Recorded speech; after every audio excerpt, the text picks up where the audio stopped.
जनता न्यूजमध्ये आपले सहर्ष स्वागत आहे. लाईक करा, सबस्क्राईब करा चॅनलला.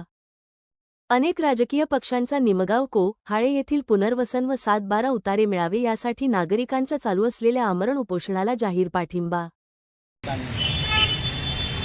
ना अजून तिकडे रस्ते झालेले, ना गटर लाईनी झाले, ना तिकडे ते तारी झालेले. मग कसं काय बांधायचं तिकडे? तुम्ही म्हणता बांधा तिकडे, कसं काय बांधा? आणि ते 7-12 उताराचं काय द्या आम्हाला काहीतरी.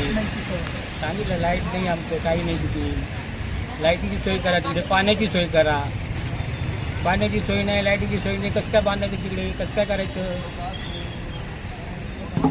तर त्यासाठी आम्ही अपंग माणूस आहे, तिथे रस्त्याची अजून सोय नाही दिली, कसं करायचं? तू साकड घाल या तळमळत्या जीवाला ते जाणीव खोल, ते धग धग त्या इकाराला माईची ओल, या रख रख त्या भुईला ते कामाचं मोल. इंदनी ते भल्याची पुण्याई उभी तुझ्या मागे, जरा निगुतीन वाहगजी.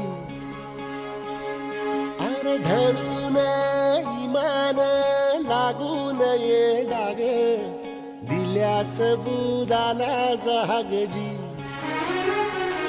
या सळसळत्या वादळाला उधार, गालक लख त्या वाळाचं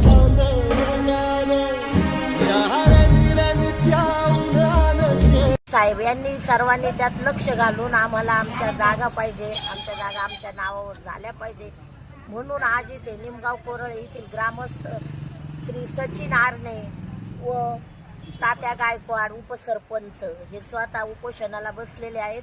आज उपोषणाचा दुसरा दिवस आहे, तरी शासनाने त्याची दखल घ्यावी. कुठल्याही गोष्टीचं खोल चौकशी करून राजकारण न आणता या गरीब लोकांवरील अन्याय दूर करावा अशी माझी शासनाला विनंती आहे. तसेच सर्व पदाधिकाऱ्यांनी, सरपंच, उपसरपंचांनी, निमगाव कोरळ्याच्या मान्यवरांनी इथे मीटिंग घेऊन त्यांचा प्रश्न सोडवावा.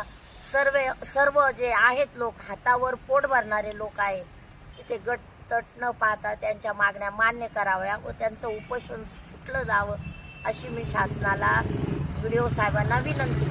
गरीब कुटुंब रहिवासी आहे, अतिक्रमणामध्ये त्यांच्या जागा गेल्यानंतर ग्रामपंचायतीनं त्यांना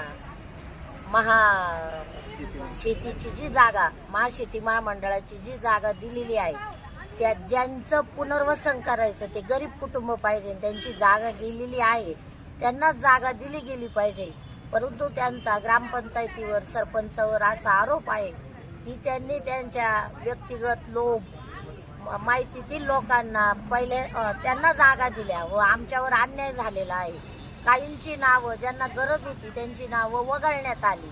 म्हणजे ज्यांचं पुनर्वसन व्हायला हवं होतं त्यांना जागा न देता आपल्या जवळच्या लोकांना जागा दिल्या व जिथे 1 गुंठा द्यायची तिथं 2-2 गुंठे जागा दिली व आमचे नावे त्यात नाही.